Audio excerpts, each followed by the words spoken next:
pastor to get equipped. Kaya ako po nag-aral. The expansion of God's kingdom through the hymn. And again, this is an equivalent.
The Lord sustains talaga. He's very, very faithful.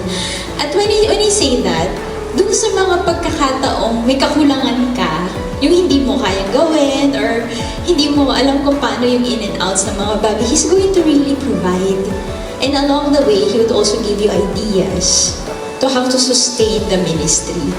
But all throughout those years, His faithfulness is there. He provides beautifully.